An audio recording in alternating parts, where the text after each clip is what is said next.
برای نوشتن هی دو چشم با نیم قلم شما روی کاغذتون میگذارید و به سمت عقب یه قوس میدید. این قوس تقریبا شبیه قوس آی با کلاس، ولی منتها دقیقاً آپساید یا برعکسش آینه بودش به سمت عقب، منتها اینا با همه با نیم نقطه قلم و با نوک قلم میام پایین، دوباره با نیم قلم خلاف این به قول معروف قوس رو پایین میدیم. یعنی یه قوس بالا بود به این صورت که ابتدا به سمت پایین می اومد و بعد به سمت عقب و بعد به سمت بالا، ولی اینجا به سمت بالا میره و بعد به سمت پایین و بعد اینو به هم وصل میکنیم. بعد با نوک قدم یه مثلث اینجا وسط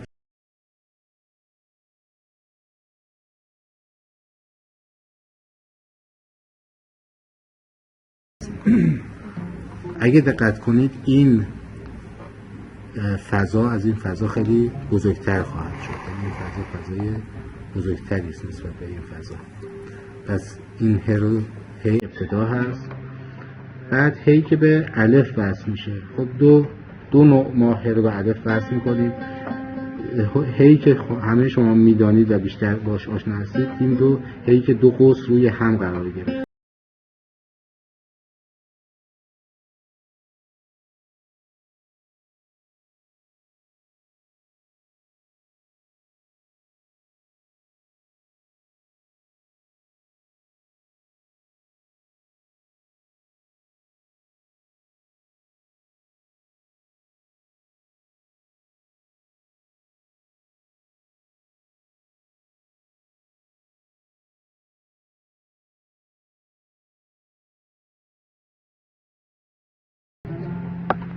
که همه اینا به اندازه بزرگی یه الفه. یعنی اندازه‌اش چقدر باید باشه؟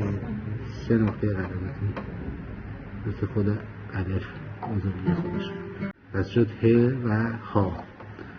خب دیگه این ه استاد میشه یه بار دیگه اون ه اول رو بنویسید؟ یه بار دیگه دوباره من می‌نویسم، دیگه توضیحشون نمیدونم، فقط با چرخش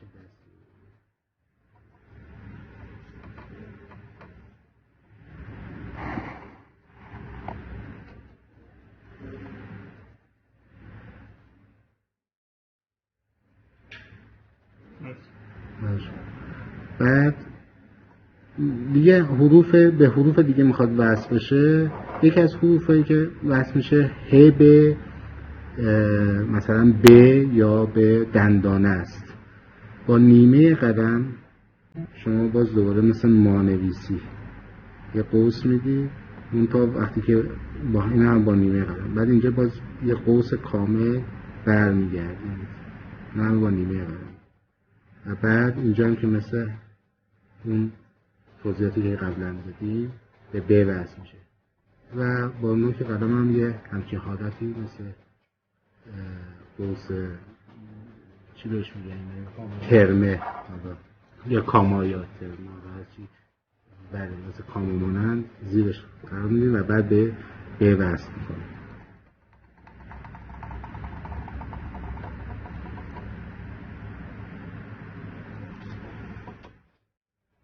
از شد ه به الف، ه به ب. این شکل خیلی شکل مهم نیست و خیلی از جا کاربرد داره. مثلا ه به ب و را، مثلا فرض کن کلمه رهبر که می‌نویسیم این قوس رو میدیم و این کاما هم زیرش قرار میگیره و این بقیه‌اش هم که میدونیم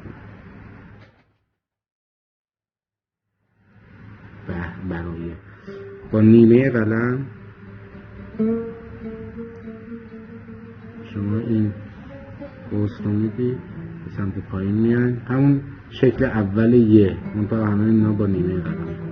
بعد اینجا قوسش شدیدتری است.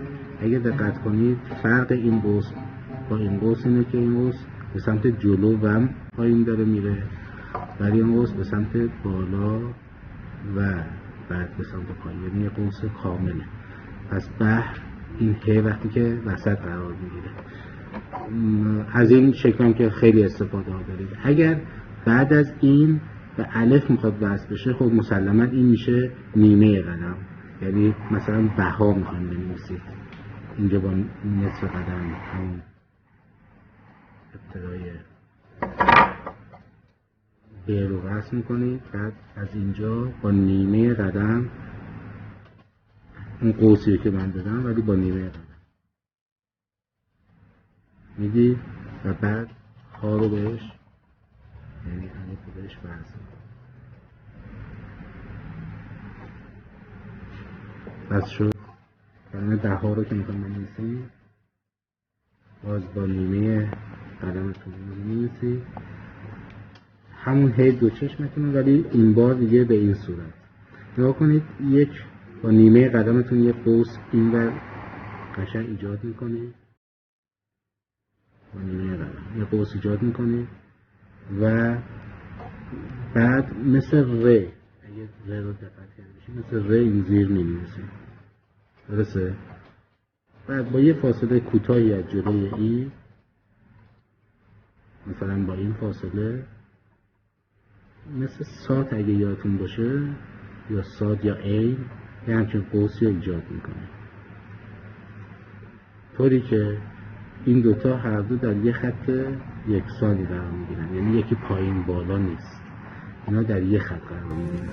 اینم انتهای این روی خط زمینتون یا روی خط فرضی زمینتون قرار میگیره، چون خط فرضی نیست، چون باید اینجا کشیده بهش وصل بشه، خط زمینتون پایین تره. پس این دوتا فقط روی یه خط قرار بگیرن، اینا هم در یک جا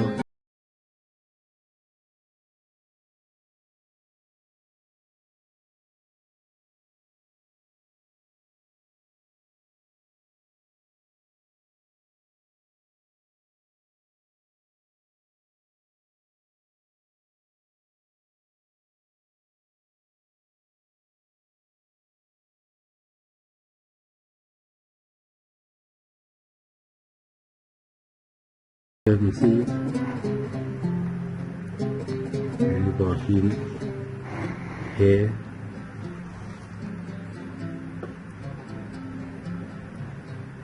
و بعد بدونن که بکشید ها رو بهش وصل کنید. فقط لزوما به کشیده رو کردی، این رو هم از همین روش استفاده میکنید، یعنی دوباره با نیمه قدم یه قوس میدید مثل ما و بعد اینجا یه قوس کاملتون که قبلا دیگه این قوس ها رو دیگه کار کردید، یه قوس کامل میدید، بعد یه رو بهش وصل کنید. حالا دیگه من کامل یه رو نمی‌نویسم و اینم با همون شیوه نوشته میشه. اگر هی خیلی راحت حال کنید با تمام قدم میان اینجا که به خط زمینتون شما رسیدید، تا فرض کنید خط زمینه رسیدید، از همینجا سریع به سمت بالا حرکت میکنید و قوس متقابلش رو میدید، یعنی مثل آینه، انگار اینجا شبیه آینه عمل میکنه، فقط برعکس میکنه این رو. پس این روی خط قرار میگیره، خیلی جمع. اگه من بخواستم آیه باکل رو بنویسم مطمئناً این دست کشیده تر بود، این خیلی جمع و جوره، به اندازه‌ای که به اندازه نیم قدم شما هم بالا و هم پایین انگار داره روی این نیم قدم داره میچرخه، انگار ماشینی که از بین دو تا مانع میخواد رد بشه، یه مانع اینجاست یه مانع اینجاست، بدون که بهشون بخوره داخل میشه. پس دوباره می‌نویسم